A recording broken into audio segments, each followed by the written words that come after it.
Hey, so apparently, Zelensky went to Saudi Arabia. They had like this meeting, they proposed a ceasefire. Look at this insanity over here. You have all these non-elected, well, those Gaja, Kalas, and Orusa, those are not elected, but even those two, and they all come up with pretty much the same conclusion. Say, oh well, thank you for the president, etc. And then they have this. The ball now is in Russia court, and so this is the corrupt nature of the media, the politics. Pretty much everything is corrupted now, especially in these Western countries. Now, as you can see, they all said the same thing.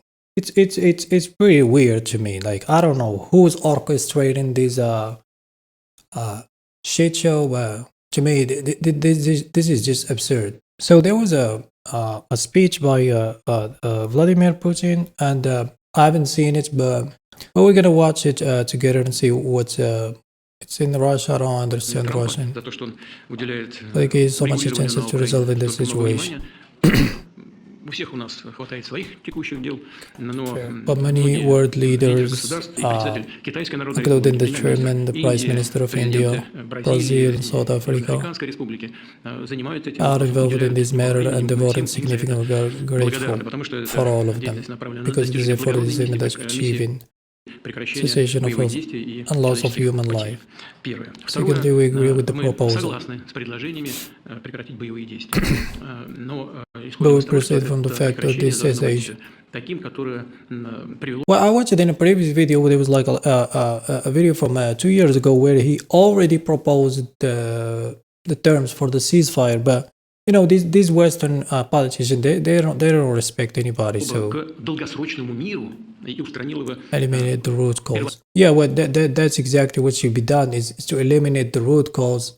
One of the main issues is the involvement of NATO and the U.S. administration into like Ukrainian affairs and trying to expand like putting like missile launcher next to Russia. This is just provocation, in my opinion. Now, regarding Ukraine readiness to halt combat operations, you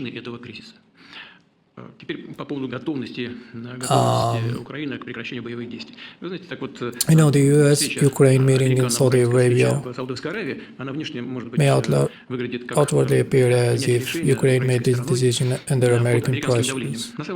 But in reality, I am absolutely convinced that the Ukrainian side must have been pleading with the Americans. Well, of course, like this isn't just what I just said. Like, y'all gotta stop. Like, these Americans, they gotta stop involving themselves in other people's, like meddling with the politicians and trying to regime change, coup d'etat, all this shit.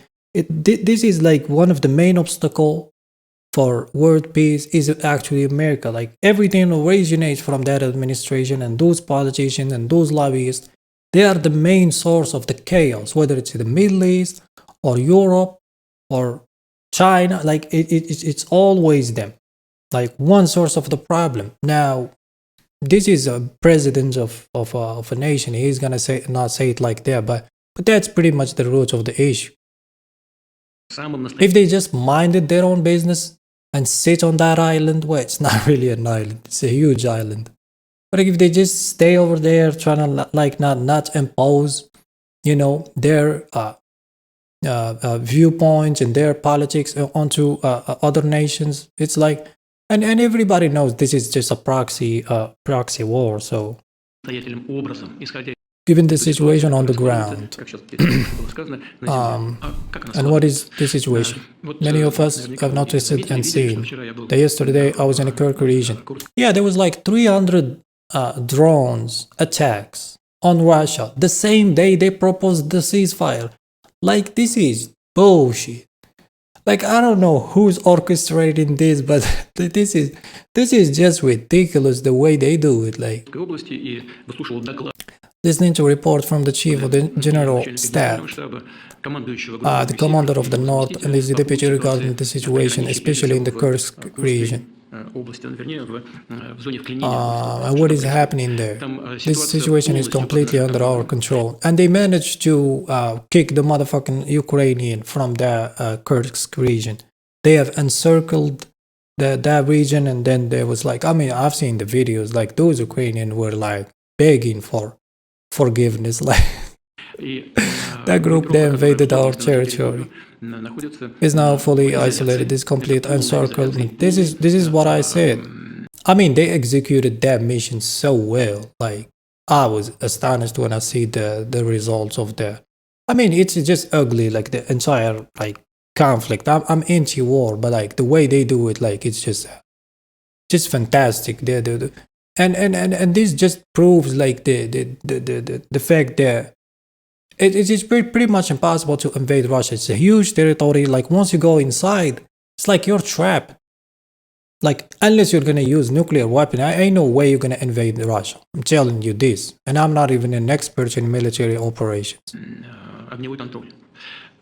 Ukrainian force inside this zone have lost command. In the initial stage, just 1 or 2 weeks ago,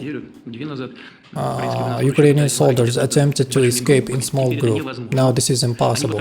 They are now trying to sleep out in tiny groups, 2 or 3 people, because everything is under Russian full fire control. The equipment is completely supportless to remove within agreement is already guaranteed. And if the coming days, the physical encirclement, then no one will be escaped. They will have only 2 options, surrender or die. And under this condition, I think the Ukrainian side will be very beneficial to secure at least a 30-day ceasefire, and we are for it. So as far as we can see right now, they are agreeing to the ceasefire, 30 days ceasefire, but I assume they're gonna impose some requirements or something like that. There are nuances. What are they? First, what are we supposed to do with this area of incursion in the Kursk region? If we stop combat operation for 30 days, does this mean that everyone who is there will be allowed to leave without a fight? There was a one tweet I've seen where one guy said, I don't know if that's true or not, but he claimed that if Russia agreed to the ceasefire, they're gonna have times to basically rearm and I mean, because war is really exhausting. I mean, pretty much every soldier has like about 3 weeks, and then you get mentally exhausted, and you can't complete the mission. So apparently that was just a tactic they use, maybe to regain power, and regain, their. I don't know. This is just speculation. So what are we supposed to let them go? After they have committed numerous crimes against civilians. I've seen Ukrainian, kidnapping, civilians, like Russian civilians. One guy said that was just like propaganda. I mean, I've seen this with my own eyes. They were like kidnapping, civilians from houses and putting them in, trucks and all that. Like that was horrendous. Or will the Ukrainian leadership order them to lay down their arms? Well, that's pretty much the only solution they have. That is unclear. And how will other questions be addressed? Will the ceasefire apply across the entire contact line? That's nearly 2,000 kilometers. And as you know, Russian forces are advancing on nearly all sections of the front. And there too, we are creating conditions to encircle large Ukrainian formation. So, will this 30-day be used for Ukrainian to continue forced mobilization? That's the tweet, and that was pretty much trying to analyze what the guy is saying, because this is blurry. He's saying certain things, but like you gotta read between the lines. And the guy who made that allegation is pretty much talking about this mobilization. Once again, this is like just a way to get more soldiers and all that.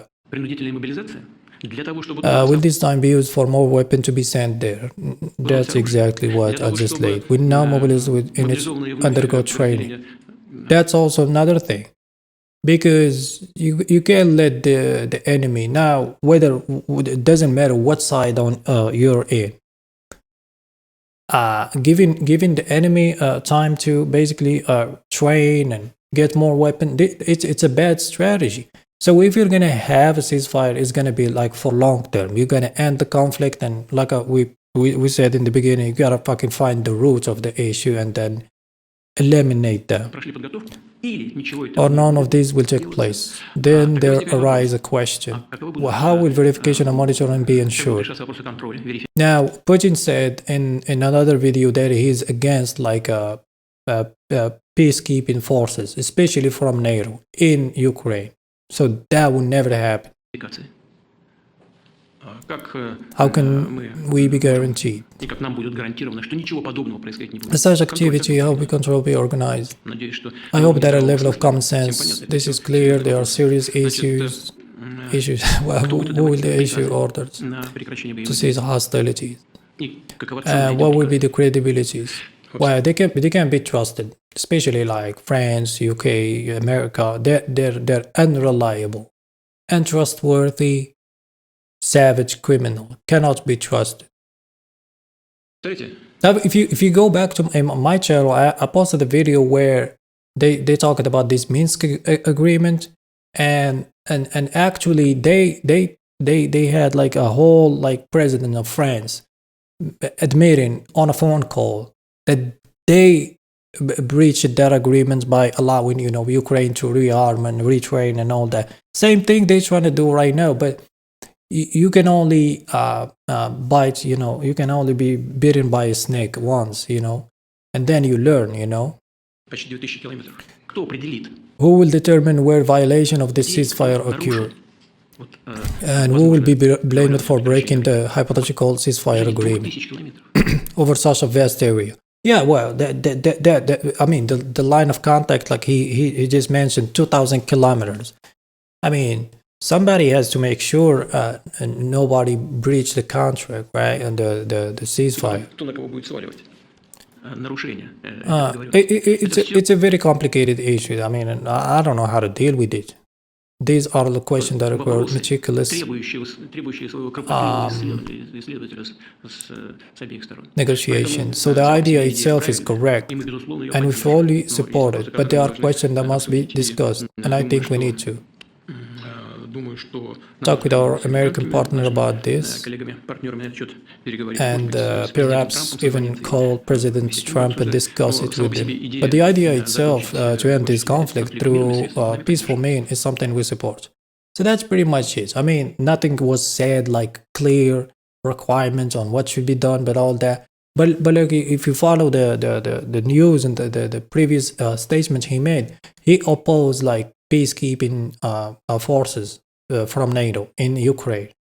So do they gonna allow the Russian military to basically monitor the agreements or the ceasefire? I don't know how they're gonna do that, but that's pretty much what he said. So that's pretty much it. My take. If you appreciate this content, like, comment, subscribe, all that, and see you next time.